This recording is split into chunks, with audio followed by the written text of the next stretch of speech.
اهلا وسهلا بيكم. النهارده هنتعلم مع بعض ازاي نعمل الكيرفد لاينز دي. والحقيقه ان الفيديو النهارده الانيميشن فيه بسيط جدا، لكن الشغل كله ازاي نوصل للوك ده. هنستعمل مجموعه من الافكتس الموجوده اصلا في الافتر، بس تحسنا ناسينها ومش بنستعملها كتير على كام بلجن كده من بره. فيلا بينا نبتدي بسرعه. واول حاجه نعملها بعد ما نكريت نيو بروجكت اننا نروح نعمل له سيف. create folder اسمه curved lines، وبعدين create folder اسمه AFX، وجوه ال AFX وتعالى نسيب الفايل بتاعنا ونسميه curved lines underscore v1. وانا الصراحة بحب اسيب قبل ما ابتدي عشان وانا شغال ادوس Ctrl Alt Shift S وكده يبقى هو سيف الفايل على طول. طيب بعد كده نروح نكريت كومبوزيشن جديدة ونخلي الكومبوزيشن دي 1920 في 1080، والفريم ريت مش هيفرق معانا قوي، فلو انت حابب تشتغل 30 اشتغل، لو حابب تشتغل 25 اشتغل، ونقول له اوكي. بعد كده نسمي الكومب دي لاين خلاص، ونروح نفتح التايتل اكشن سيف ونفتح الرولر ونشد لاين في نص الكومبوزيشن، وعليه كده نبتدي نرسم بتاع لاين وندوس شيفت ونخليه ستروك وفل نقفله كده. انا بقى معايا اللاين محتاج احركه. تعالى ندوس بي وناخد في الزيرو كي، وعند ال50 ناخد كي تاني. اللي عند ال50 تعالى نشد اللاين لاخر اليمين طلعه بره السكرين، ونرجع للكي اللي في الزيرو ونشده الناحية التانية، وهيبقى بيتحرك بالمنظر ده. وبعد كده ممكن تدوس F9 او تعمل سيلكت الكيز بتاعتك وتعمل رايت كليك وكي فريم اسيستنت وتدوس ايزي ايز. ده كده الكومبوزيشن بتاعتنا. تعالى بقى ناخد اللاين ده ونرميه في كومبوزيشن جديدة وندوس كنترول كي عشان يفتح لنا السيتنجز، ونسميه لاينز انيميشن واقول له اوكي. تعالى ندوبليكيت الكومبوزيشن دي بقى 7-8 مرات كده. تعالى نقف كده في نص الكومبوزيشن مثلا، واول كي اللي هو اللاير رقم 1 تعالى نشده لفوق خالص عشان ناخد مساحة كده، وناخد رقم 8 ده اللي تحت خالص ونشده كده، وبعدين بقى نبتدي نرصهم واحد واحد. حاول تقرب شوية اللاينز لبعضها، مش لازم يبقوا زي بعض بالظبط.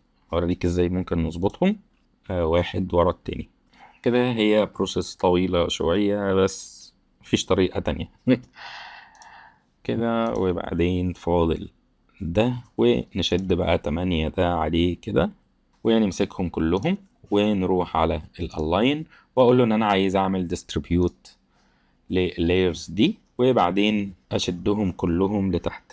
تعال نشد لاين برضو في نص الكومبوزيشن نظبطه على اللاين ده كده، ونحاول نخلي السبيس اللي ما بين اول 4 لايرز والتاني لايرز تبقى على اللاين ده كده. هو تقريبا مظبوط في نص الكومبوزيشن بالظبط. تعالى بقى نعمل شيفت للكومبوزيشن دي في التايم عن بعض شوية، وانت محتاج تقعد تجرب شوية لحد ما توصل لشكل مناسب بالنسبة لك. طيب انا حاسس الانيميشن بطيء شوية، فتعالى نسرعه من هنا. نروح مثلا ننزله 10 فريم مثلا ولا حاجة، واعتقد هيظبط معانا كده. اوكي تمام. تعالى بقى ناخد الكومبوزيشن اللي هي اللاين انيميشن ونحطها في كومبوزيشن جديدة، والكومبوزيشن الجديدة دي تعالى نسميها lines reshape واقول له اوكي. وتعالى نعمل رايت كليك ونروح لإفكتس وقائمة ديستورت ونحط بزير وورك، وتعالى هنا كده، وبعدين نعمل روتيشن ونروتيته -90.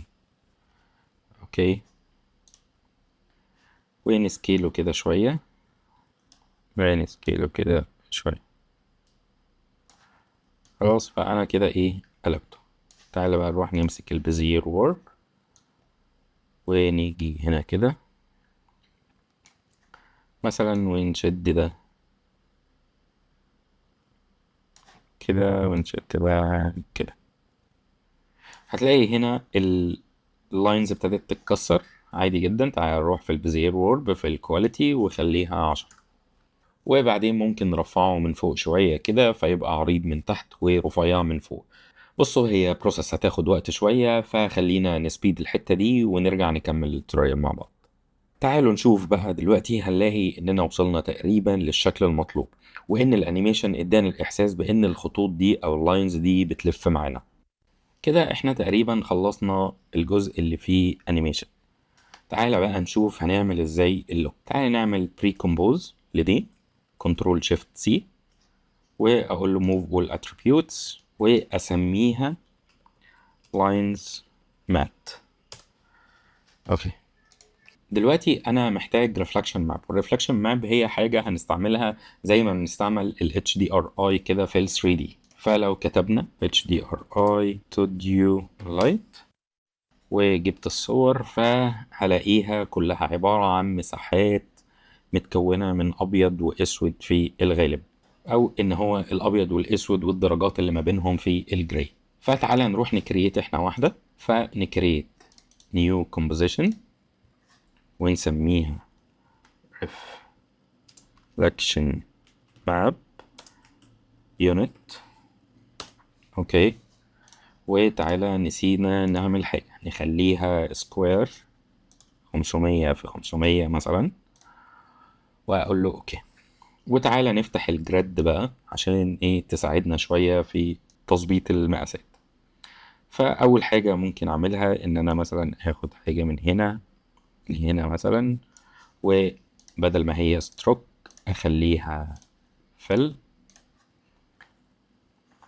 وتعالى ندبل كليك بكنترول على الانكر بوينت تول ونروح نعمل له سنتر. طبعا ممكن نصغر، نبريك اللينك ده ونصغره شوية كده هنا مثلا. خلاص. وبعدين ناخد ده كنترول دي وأشده هنا، وأعمل كنترول دي كمان وأشده الناحية التانية. الموضوع كله مبني على إن أنا أكون مساحات من الأبيض والأسود. تعالى بقى نعمل كده، بس إحنا لسه ما خلصناش.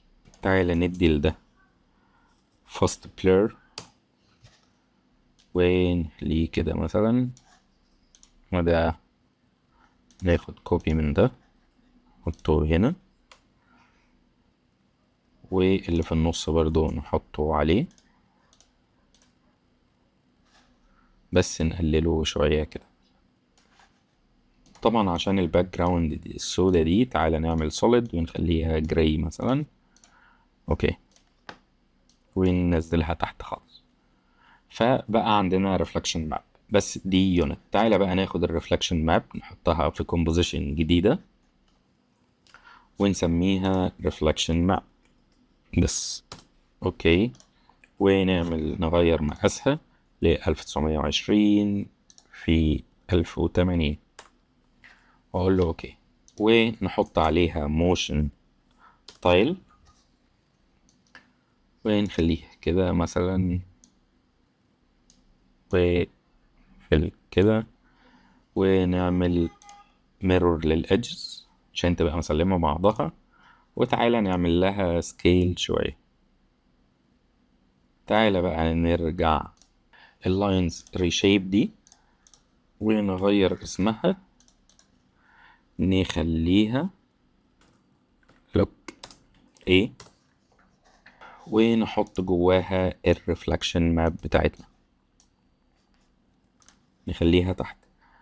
بعدين نشد بالبيك ويب هنا بتاعة المات تراكر من بتاع، فساعتها دلوقتي انا شايف الريفلكشنز بس through المات بتاعة اللاينز.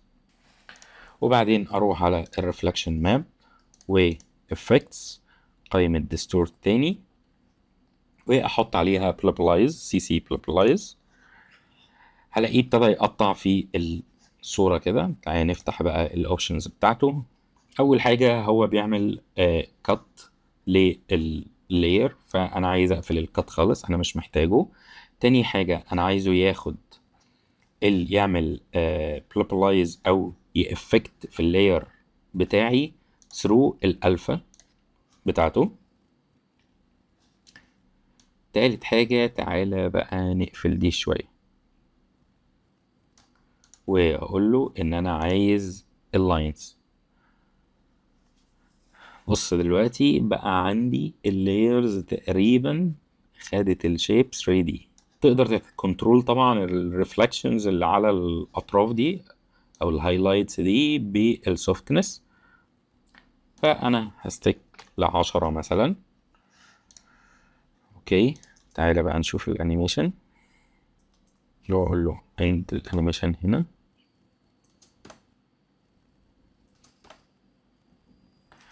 تعالى بقى ندي لوك للحاجات دي كلها. ناخد اللوك A دي نرميها في كومب جديدة واسميها لوك B واقول له اوكي.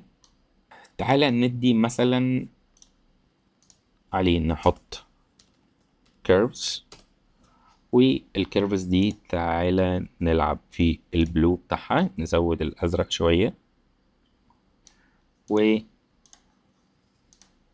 والاحمر نقلله شوية عشان يدينا تنت كده ايه ساين شوية.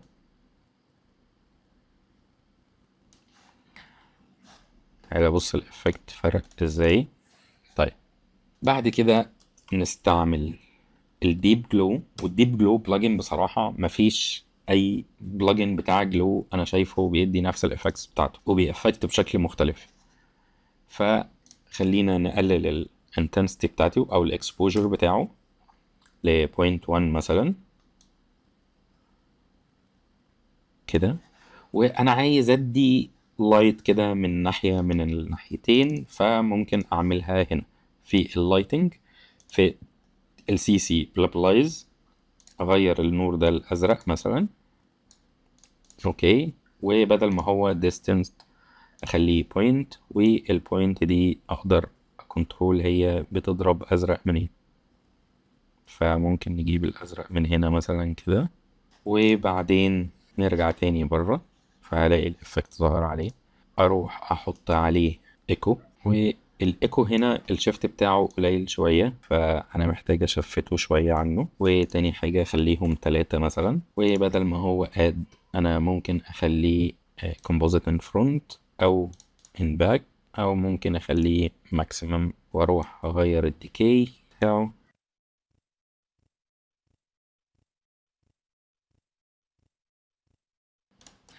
يبقى minus 0.15 مثلا. تعالى نشوف كده. فممكن نخلي ده بقى باك. انا مش عايزه يبان هنا في الحتت دي فخليه in front ماشي.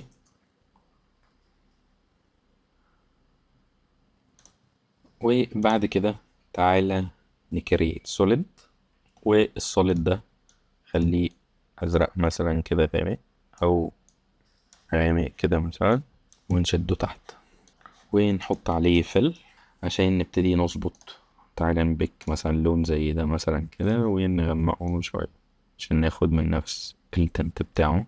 ممكن بقى تزود انت تعمل gradients او تحط حاجة زي مثلا انا شخصيا بحب احط سوليد اسود مثلا فوق واحط عليه optical flare. وممكن في الفليرز نختار فلير مثلا حاجة زي كده.